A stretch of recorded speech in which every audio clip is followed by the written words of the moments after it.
E vou começar falando um pouquinho sobre essa pauta crucial nas organizações, onde essa preocupação com o meio ambiente, ela trouxe esse desafio de convergir negócios com uma responsabilidade social, né? Então, hoje, uma das maiores lacunas que a gente encontra é a conexão entre uma agenda de meio ambiente, climática, e os desafios urbanos, de mobilidade, eficiência energética, vida urbana, produção de alimentos, especialmente nesse contexto de desigualdade social que a gente se encontra.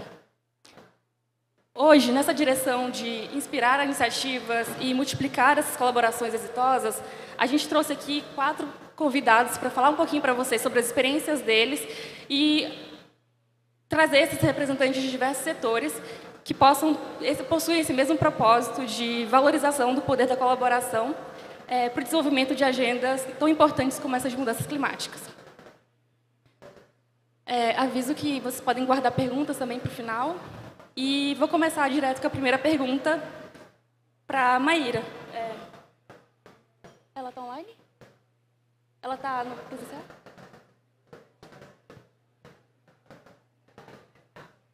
Já, né? Já estão ouvindo? Enquanto isso, acho que a gente pode começar um pouquinho conversando com a Cristina e trazendo as experiências delas de governo. Então, queria começar, Cristina, perguntando qual o papel... Oi? Oi, Daniel, tudo bom? E queria perguntar um pouquinho sobre esse papel de governo enquanto indutor de mudanças sociais. E queria saber um pouquinho de como você avalia o papel do governo e de seus agentes na propulsão de temas de ciência, tecnologia e inovação, em suas aberturas e oportunidades. E se você pode também citar um pouquinho do que caracteriza o ecossistema britânico para a agenda de clima. Boa tarde a todos. Antes de mais nada, eu gostaria muito de agradecer essa oportunidade, o convite de participar aqui desse painel. Agradecer ao time do IdeaGov, que tem sido assim, um grande parceiro nosso. A gente tem trabalhado muito próximo nessa agenda de inovação e mudanças climáticas, né, na agenda Net Zero. Parabéns também pelo lançamento do Guia de Compras Públicas e Inteligência Artificial. Achei assim incrível. São 2 agendas prioritárias para a gente. A gente tem feito vários trabalhos, inclusive com a Connected Places Catapults em compras públicas de inovação. Inteligência artificial também é uma área prioritária para o governo do Reino Unido. E é uma área onde a gente tem procurado oportunidades de fazer parcerias. A gente tem conversado com o pessoal do C4AI, não CIR, da USP. Fizemos algumas iniciativas, como mapeamento de oportunidades e sinergias, para identificar sinergias em inteligência artificial entre o Brasil e o Reino Unido. Bom, como que eu acho essencial o papel do governo para impulsionar a inovação, né, dentro desse ambiente, e acelerar as novas tecnologias, essas oportunidades que a gente cria. Aqui é um excelente exemplo, né, de um trabalho de como o governo e o apoio do governo é essencial no desenvolvimento das grandes tecnologias. O governo, o nosso papel de presença num país internacional, no caso o Reino Unido no Brasil, é realmente de fomentar, identificar sinergias, agendas de sinergia, criar oportunidades de cooperação e parceria em áreas que sejam de mútuo interesse, né? E mudanças climáticas é uma das pautas prioritárias. O Reino Unido ele preside a COP26 desde novembro, então esse ano a gente tem aí um desafio enorme na implementação e como que a gente pode estar apoiando o Brasil para acelerar os planos na redução de emissões, né? Entregar os compromissos que foram assumidos pelo país. Então, a gente tem uma equipe que olha para isso e trabalha junto com o governo para explorar essas agendas. O Reino Unido, em si, ele anunciou o que o Reino Unido tem feito para que ele atinja o Net Zero, né? A agenda de carbono zero. Bom, ele lançou aí o Green Industrial Revolution, que é a Revolução Industrial Verde, no final do ano passado. É um plano que envolve 12 bilhões de libras em investimento do governo para mover a aceleração e criação desse mercado, a criação de mais de 250 mil green jobs, né, que a gente fala que são empregos com focos em redução de emissões de carbono e melhorias ambientais também. Ciência e inovação, é claro que é um ponto forte de prioridade dentro do governo e dentro dessa estratégia na entrega de acelerar o potencial do Reino Unido nisso. As áreas prioritárias são energia eólica, hidrogênio, veículos nucleares e elétricos, onde a gente trabalha desde a estruturação de legislação, a criação do supply chain, a capacitação para crescimento desses mercados, né? Em termos de tecnologia, olha, se tiver o tempo, você me avisa, tá? A gente pode dividir também, eu vi que tem gente que está com tempo aí, mas pode continuar. Em termos de tecnologia no Reino Unido, né, o país ele tem uma ambição de se tornar realmente uma referência global em inovação, e a gente tem essa ambição de aumentar os gastos em P&D em 2,5% do PIB, o que equivale a mais de 22 bilhões de libras esterlinas. A tecnologia é uma área que mais cresce dentro da economia do Reino Unido, 2,5 vezes mais do que qualquer outro setor produtivo. As empresas no Reino Unido, para vocês terem uma ideia, só em 2020 eles levantaram mais de 15 bilhões em investimentos de capitais de risco, que é mais do que a Alemanha e a França juntas. Em termos de unicórnios, é o país que mais produz unicórnios na Europa e tem maior número de IPOs. Nesse espaço de clean tech e energia limpa, são quase 900 startups que existem hoje. E para isso a gente pergunta, né, então cadê o dinheiro, né? Como é que a gente faz para a gente conseguir entrar um pouco nesse meio? Então a gente tem iniciativas como Net Zero Innovation Portfolio, que são 1 bilhão de libras para apoiar empresas de tecnologia em sistemas de baixo carbono. A gente tem o Faraday Battery Challenge, que são 250 milhões também para desenvolvimento do setor automotivo, das baterias no setor automotivo. Os centros de inovação são um grande potencial também do ecossistema britânico, as catapults, né, que a gente tem aqui o Guilherme representando a gente, que tem o Fundo de Crescimento Limpo, enfim, e por aí vai. Em inovação, a gente tem mais de 2 bilhões que podem ser investidos. O UKRI, por exemplo, ele tem um acordo com a FAPESP para pesquisas de colaboração conjunta. O Estado de São Paulo, ele é o Reino Unido é o segundo maior parceiro para o Brasil em termos de produção científica. Então, a gente tem aí um histórico muito forte de colaboração, a gente tem um entendimento cultural parecido, e o que facilita muito, né, na criação e no desenvolvimento de parcerias. O Innovate UK, que é a agência de inovação, ele investe até 1 milhão de pounds, de libras esterlinas em projetos também. Bom, basicamente isso. Se eu ainda tiver tempo, eu posso, para ilustrar, a gente tem alguns projetos que a gente faz nesse setor de meio ambiente. Eu acho que a Catapult, a Connected Places Catapult, que são, eu vou deixar o Guilherme contar um pouco da parceria que foi feita dentro das chamadas conjuntas de inovação que a gente fez, junto com eles. Para mim é uma grande felicidade estar aqui, e aqui a minha participação é um pouco é uma celebração, né, desse resultado que a gente teve. A gente começou dentro da pauta de compras públicas e inovação, e isso cresceu de um jeito, né, Guilherme, que depois você vai contar. A gente vai estar premiando aí algumas empresas, e a gente está realmente muito feliz com esse resultado, e é um exemplo prático do que a gente faz como governo, como uma representação internacional aqui no país, de modo prático, né, de aproximar parceiros em potencial para estar criando uma agenda de comum interesse e de sinergia. Obrigada, Cristina. Acho que ficou muito claro todo o potencial de investimentos e atuação do governo britânico. Queria né, das boas-vindas para a Maíra e para o Daniel, que estão com a gente de modo virtual. E queria também já dar seguimento, perguntando para a Maíra um pouquinho sobre o trabalho dela. A Maíra se denomina como design de parcerias. Então, falando sobre essas experiências nesse sentido, né, eu queria que você contasse um pouquinho para a gente o que você avalia como essencial para a construção de um cenário, né, ideal de conexões e parcerias para essa agenda do clima, para que elas sejam de fato efetivadas. E pensando também nesse painel que a gente chama de olho na inovação no mundo, onde você vê esse potencial de colaborativo em agendas pelo clima?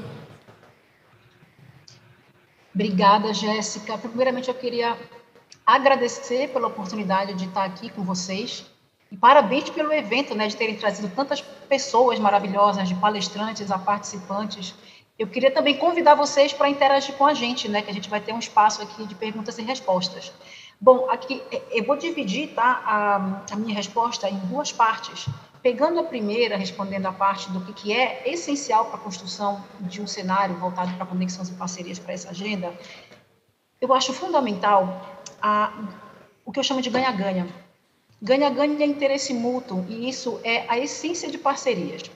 Por que eu falo que ganha-ganha é essencial? Porque hoje tu estás fazendo uma colaboração, vou dizer aqui, com o Daniel.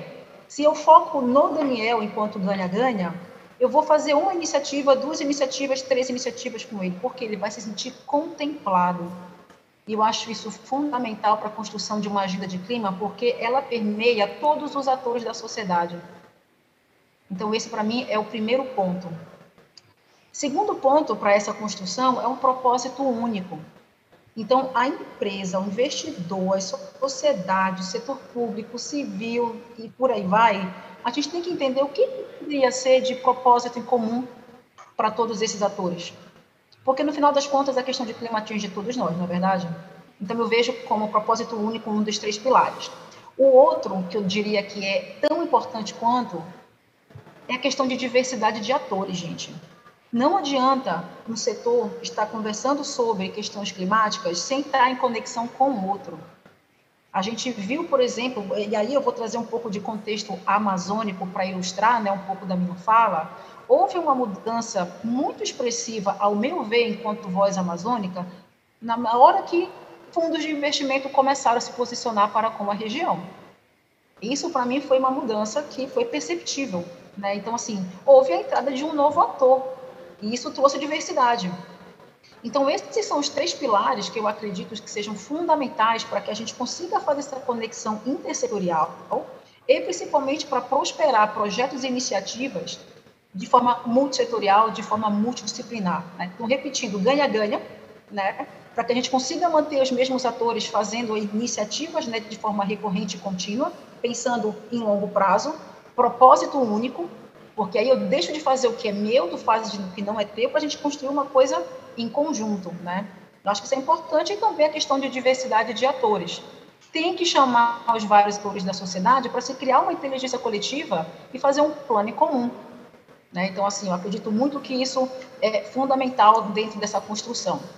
E aí, trazendo um pouco, né, do meu background, quando eu falo que eu sou designer de conexões e parcerias, isso permeia a minha cultura, de onde eu venho, permeia a minha experiência de trajetória na Europa, morando 6 anos lá, né, principalmente em Genebra, que tem 180 nacionalidades representadas, a minha experiência profissional, né, trabalhando com o governo da Suíça, fazendo pontes internacionais entre Brasil e Suíça em ciência, educação e inovação, e a minha proposta de valor enquanto marca pessoal, através da minha empresa, que é voltada agora para projetos e iniciativas na Amazônia, né? Então, assim, eu peguei toda essa trajetória de vida, né, para colocar isso que eu coloquei aqui. Obrigada, Maíra. E acho que realmente, assim, essas características que você fala como essenciais também são muito como definem a sua trajetória, né? Acho que torna você também esse ator essencial nessa dentro da nossa sociedade. E vejo também um outro fator que, para mim, é muito interessante, que eu diria que seria até disruptivo. Sabe o que é? Quando se fala de inovação para a agenda do clima, se nós considerássemos povos originários como fator de relevância de construção de uma agenda, a gente consegue criar coisas que ainda não quer pensadas. Eu moro numa comunidade ribeirinha hoje, tá? Perto de Belém. Então, assim, o rio é minha rua. Tá? Então, eu sinto toda a questão do que é uma logística amazônica de perto, mesmo estando, né, das proximidades de Belém. O que acontece? Se eu pegar, por exemplo, a questão de economia compartilhada, né, que é um dos nossos pilares modernos, essas comunidades, elas sabem fazer isso muito bem, porque elas fazem isso por sobrevivência há muito tempo. Então, assim, tem uma série de saberes, conhecimentos, estilos de vida de comunidades e povos tradicionais que nós precisaríamos colocar como foco e pilar para falar de inovação, principalmente no que tange a agenda climática.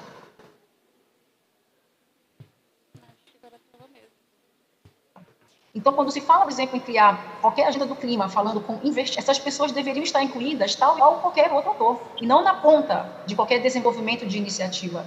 Então, assim, para mim, isso é a grande inovação, que eu diria disruptiva, para a gente criar coisas que não foram sequer pensadas.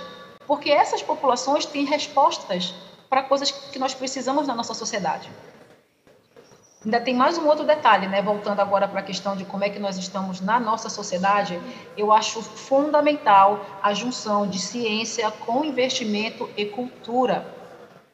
Porque é o seguinte, nós temos várias gerações, e ali apareceu, né, uma criança com o Daniel. A perspectiva dela com relação à nossa geração é diferente. Então, a gente tem que entender, pera lá, precisamos atingir que público? É o público da minha idade? É o público que está vindo? É o dos meus pais? Quem são, né? Esse é um ponto. Precisamos entender culturalmente onde é que nós estamos vindo com essa questão do clima, porque ela muda. Então, a nossa perspectiva na Amazônia sobre o clima, com certeza absoluta, não é parecida com quem está em outra região do país e do mundo, porque isso tem a ver com onde nós estamos nos posicionando com relação a isso. Então, esse é o ponto, né? Entender culturalmente onde nós estamos. E ciência, gente. Não tem como pensar em clima sem pensar em inclusão de ciência e inovação, né? E quando eu falo de investimento, eu estou falando de investimento não reembolsável para a ciência, estou falando para isso. Eu estou falando de toda a cadeia, né, de retorno de investimento do capital, com certeza absoluta. E aí eu reitero a questão da entrada, né, do ator investidor dentro dessa jogada, né, para o clima, como fundamental. Por quê? Porque agora eles estão olhando mais para isso. E a gente está vendo que o retorno de investimento, para quem está olhando para essa questão, não somente é existente, como é congruente e contínuo, né, a médio e longo prazo. Então, né, dividindo aqui essa segunda parte em dois, eu acho que pegar essa conexão com povos originários e colocar, né, essa perspectiva desde o início de qualquer concepção é fundamental para se falar de inovação. E o outro aspecto é justamente essa tríade, né, entre ciência, investimento e cultura, para que a gente consiga criar, na verdade, soluções, né, que sejam uma sementinha, né, que a gente vai plantando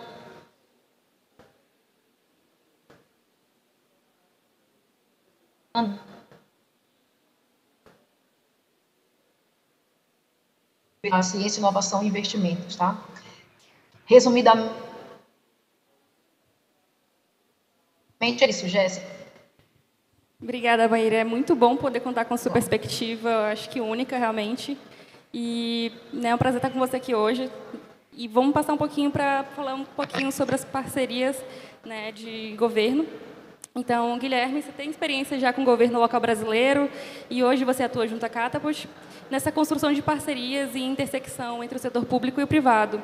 Então, queria saber de você o que você avalia que são os principais desafios globais no cenário nacional e internacional para o avanço desses temas complexos, como a agenda de clima nos últimos anos.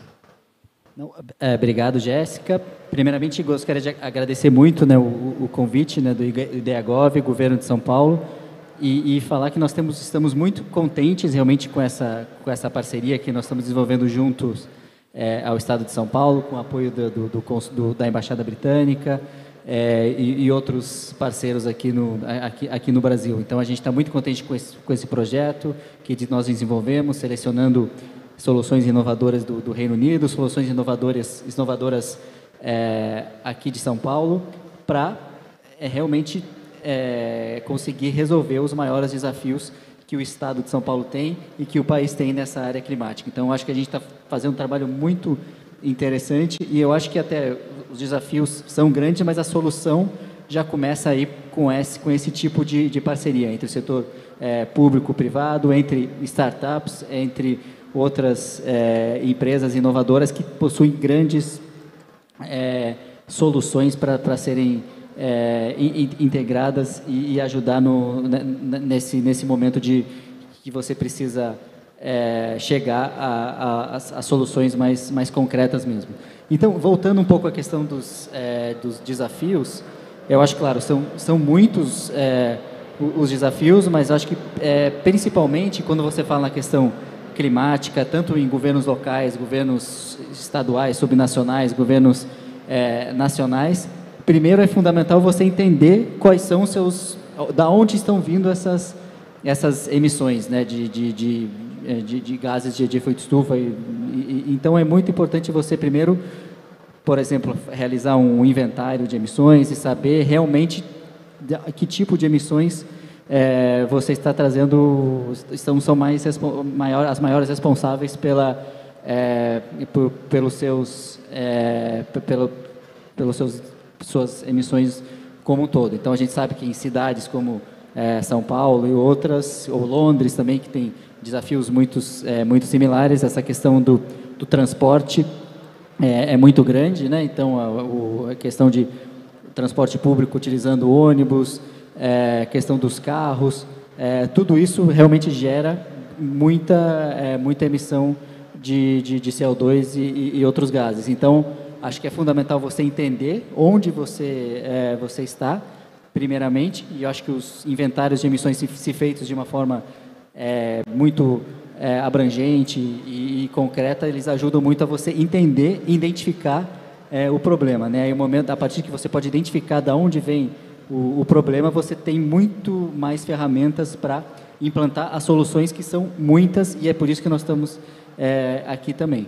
E eu acho outro desafio também, que eu, pela minha experiência também tendo trabalhado em prefeituras aqui no Brasil, e também outras organizações, tanto no Brasil e fora do Brasil, que trabalham com cidades e clima.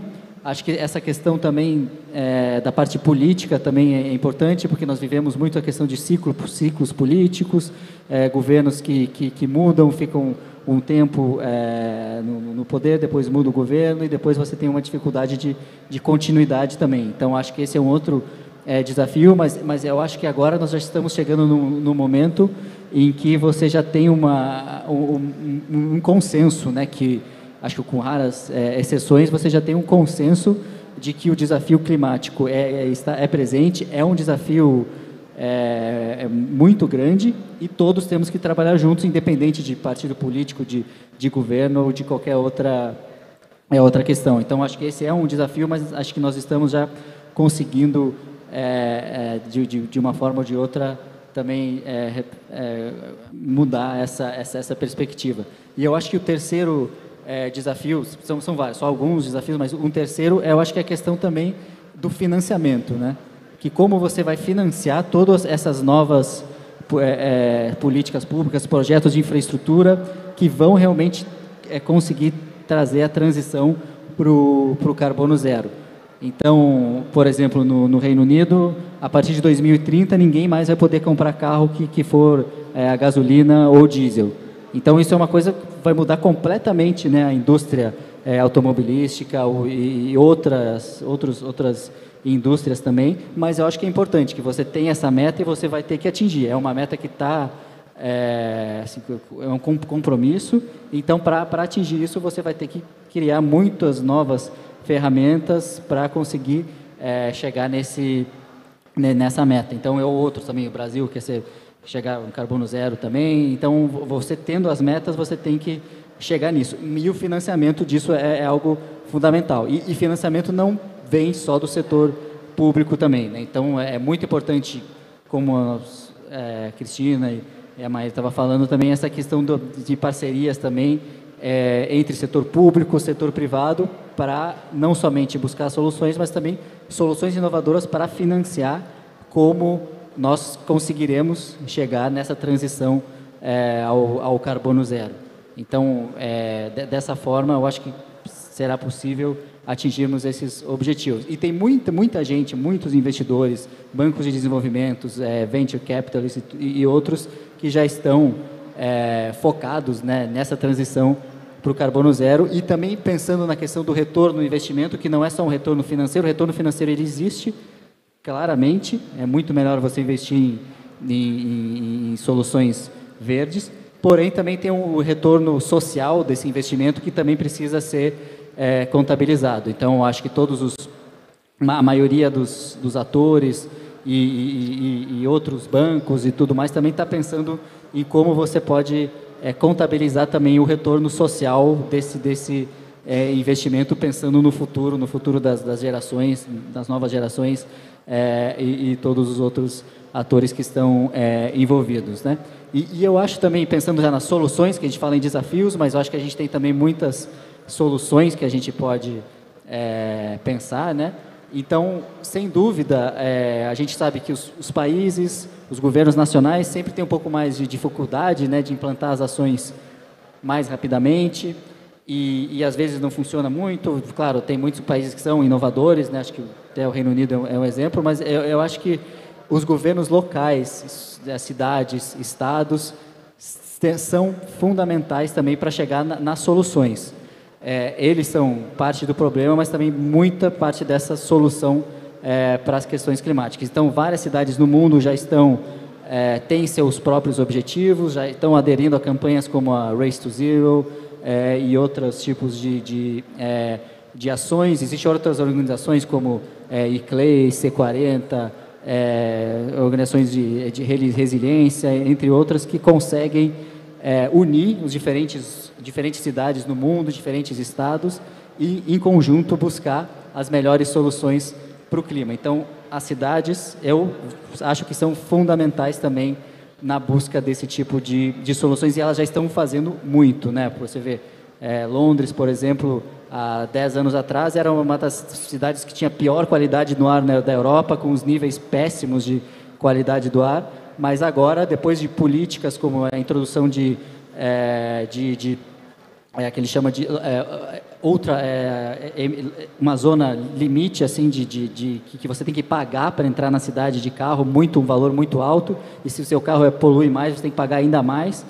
Então, acho que esse tipo de ações, elas ajudam mesmo a trazer novas soluções. E, claro, a inovação por meio de fomentar startups, fomentar novas tecnologias e todas essas parcerias, que é o que o IdeaGov faz, o Estado de São Paulo faz muito bem. A gente podia continuar falando aqui, mas acho que só em linhas gerais era isso, e depois fico à disposição para mais perguntas. Obrigado. Obrigada, Guilherme. E acho que a sua fala trouxe bastante conexão com o nosso próximo convidado e falar um pouquinho também de negócios, né? Então, pergunta para o Daniel. Considerando esse aumento da consciência climática por parte da sociedade como um todo, como você avalia o crescimento da demanda por estratégias relacionadas à agenda pelo clima, ESG e soluções sustentáveis? E como você acha que a gente pode conciliar essas expectativas dos diversos setores com uma agenda de crescimento econômico? Então, assim, especialmente quando analisa esses aspectos de manutenção e crescimento de negócios e uma agenda de sustentabilidade. Obrigado, Jéssica. Eu também queria agradecer o convite e ao governo do Estado. Eu acho que o fato desse evento estar acontecendo também mostra um avanço grande, acho que no papel do Estado em promover a inovação. Então, parabéns a todos os envolvidos e obrigado pela oportunidade. A gente, com a Climate Ventures, está há 4 anos mapeando a oferta, né? Então, a gente está mapeando o que a gente tem de oferta de soluções, de startups, de modelos de negócios que ajudam a resolver a emergência climática nos vários diferentes setores, né? Então, trabalhamos com vários setores da economia e a gente vem acompanhando um crescimento da oferta, mas a gente enxerga que essa oferta ela ainda é muito tímida, principalmente quando a gente pensa no crescimento da demanda. Para quem está nessa agenda ambiental há mais tempo, né, eu brinco que a gente passou os últimos 10 anos tentando convencer organizações, governos, de que essa pauta climática era importante, fundamental e realmente de 3 anos para cá, principalmente. É claro que depois do Acordo de Paris já começou muito mais rápido essa transição, seja pela consciência, né, ou seja pela dor da pressão também dos mercados, mas houve uma mudança muito forte na demanda de soluções, e essa demanda de soluções vem, obviamente, impulsionada por organizações que começam a aderir a campanhas como Race to Zero, né, e fundos de investimentos e os principais gestores de ativos no mundo fazendo revisão de seu portfólio, privilegiando apenas empresas que têm estratégias sólidas ESG e de compromisso climático em direção a 1,5 graus. Então, isso para mim está gerando essa onda verde, né? A gente lançou recentemente um estudo chamado A Onda Verde, que mostra um impulso mesmo da economia, da busca de soluções cada vez maiores para conseguir descarbonizar as cadeias de valor, para conseguir descarbonizar as emissões relacionadas ao ambiente das cidades, por exemplo. Então, nesse sentido, eu acho que existe um gap muito grande atualmente, principalmente se a gente, fazendo uma analogia, como essa agenda ambiental hoje é como se fossem os primeiros anos da corrida do ouro. Então, quando chegaram aqueles primeiros e falaram, não, olha só, esse mercado acho que realmente vai bombar, né? Nos próximos anos, a quantidade de novos entrantes, de novas consultorias ESG, novas organizações querendo montar soluções climáticas, vai explodir exponencialmente, não tenha dúvida. E muito greenwashing vai vir junto com isso. Então, acho que essa inteligência de parcerias entre governos, setor privado e sociedade civil, para articular parcerias, para gerar novas soluções e que sejam soluções alinhadas às metas baseadas na ciência, para realmente a gente conseguir avaliar soluções que estão ajudando a gente a reverter o contexto macro das mudanças climáticas, é fundamental.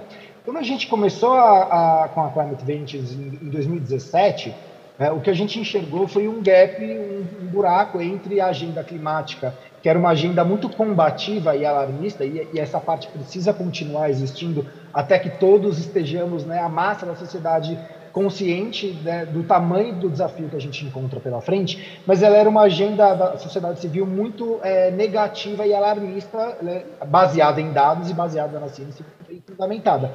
Mas essa agenda não estava dialogando com a agenda de negócios. Então, para os negócios, o clima era uma ameaça. Putz, vou ter que aumentar o meu investimento em sustentabilidade, nem sei como eu começo a me responsabilizar pela minha cadeia de valor, por escopo 3. Então, a gente está percebendo que essas agendas que eram antagônicas estão se fundindo e que isso vai gerar uma série de oportunidades, não só para startups, mas também para consultorias e para prestadores de serviço que vão ajudar a construir esses gaps. Por isso, a agenda de construção de parcerias, o papel de design de parcerias é fundamental, E aí, citando um pouco, você, Maíra, já estou pensando aqui também no design da nossa parceria, porque acho que tem tudo a ver o trabalho que você está fazendo com o que a gente busca promover na Climate e mesmo antes da Climate, que são projetos de mudança sistêmica, Então, acho que no meio desse grande faroeste de oportunidades verdes que está se criando, o que eu enxergo são dois movimentos muito importantes que precisam acontecer. Primeiro, separar o joio do trigo em relação a projetos, soluções, empreendimentos que realmente estão entregando impacto daquilo que é muito bonito, que tem uma ótima narrativa, mas que não consegue ter uma adicionalidade real na questão climática. Ou seja, estamos de fato reduzindo emissões, estamos de fato sequestrando, alinhados com Science-Based Targets, com uma questão também de desafios enormes em relação à dupla contagem. Então, primeiro, alinhar a ciência. O segundo como a gente não é só reativo. E aí, para isso, eu confesso que quando a gente foi criar a Climate, a gente foi buscar quais são as referências globais que existem de organizações que buscam fazer isso, colaborar entre os 3 setores para promover negócios com uma agenda de longo prazo. Então, como a gente fomenta novos negócios empreendedores, como a gente seleciona os que a gente já tem hoje para ajudar a conectar com o mercado, a conectar com investimentos. E a nossa referência global é o pessoal da Climate Key, que é uma organização baseada na União Europeia, só que eles nascem a partir de um incentivo do governo, e eles têm um orçamento de aproximadamente 10 milhões de euros por ano para fomentar essa agenda.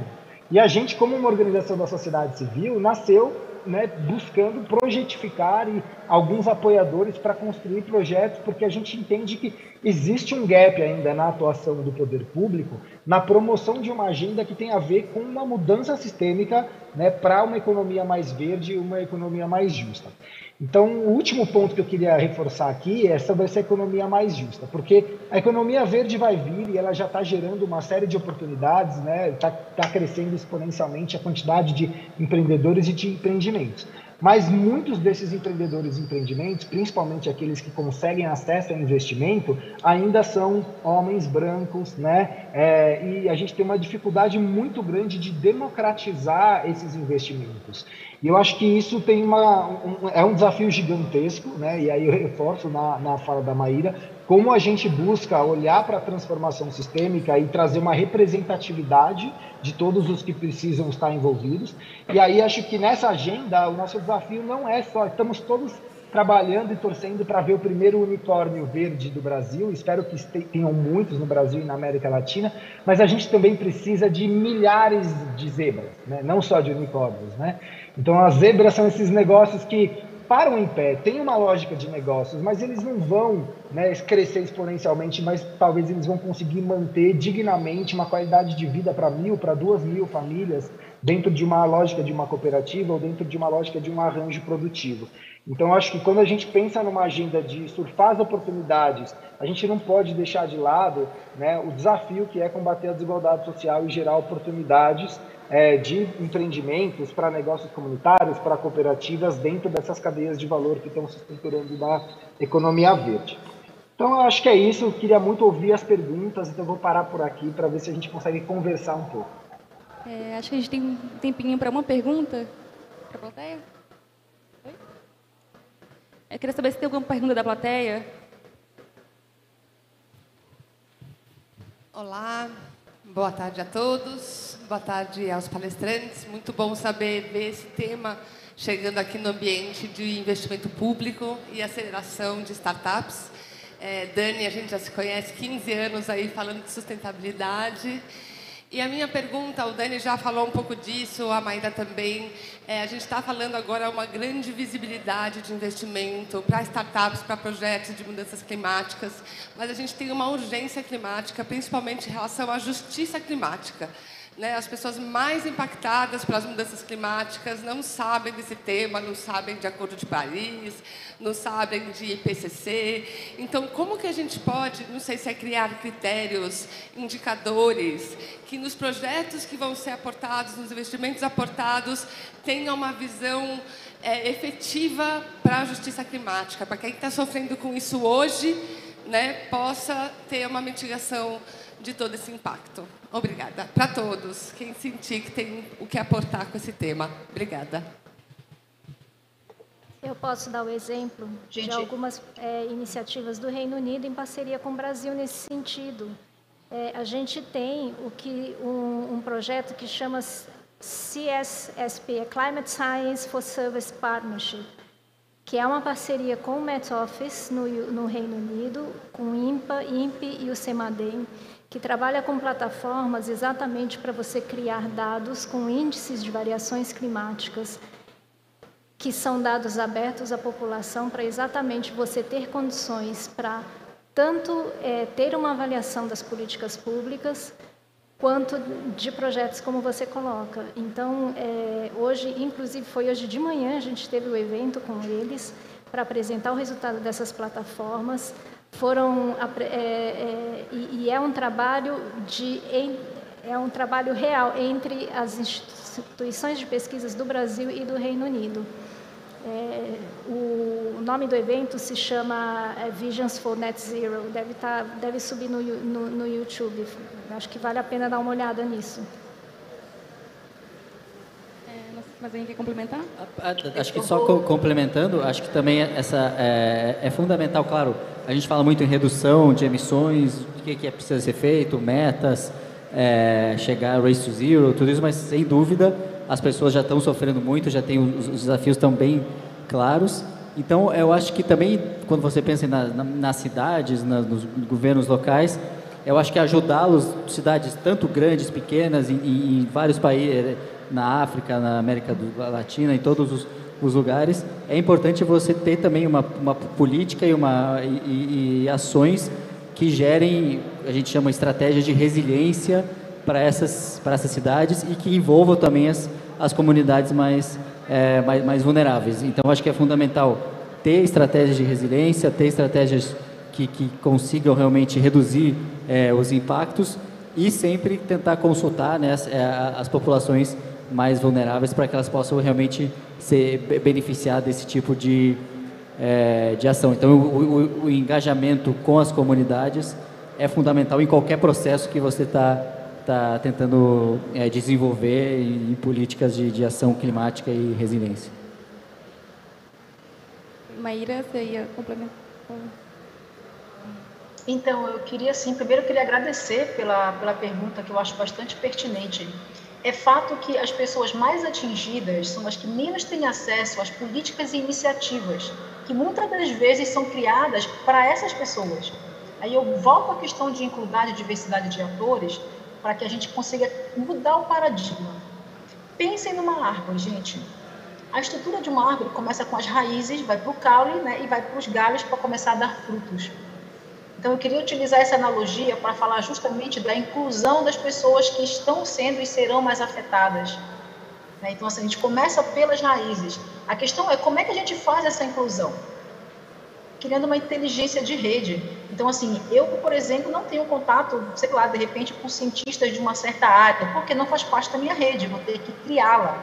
Então, o que eu queria dizer aqui com isso é a necessidade de a gente criar uma rede que consiga fazer essa introdução dessa linguagem, dessas pessoas, para que a gente ouça a partir delas como é que é esse impacto e, a partir disso, sim, criar políticas e iniciativas. Então, eu acho que criar, sim, uma inteligência de rede para a inclusão desses atores é um dos caminhos, tá, para responder aí a pergunta. Obrigada, Maíra. A gente está encerrando, então, o nosso painel de hoje. Queria aproveitar para agradecer a presença de todos vocês e que vocês continuem acompanhando o trabalho da Maíra, do Daniel, da Cris e do Guilherme, porque eles também têm muito para compartilhar. É isso, obrigada.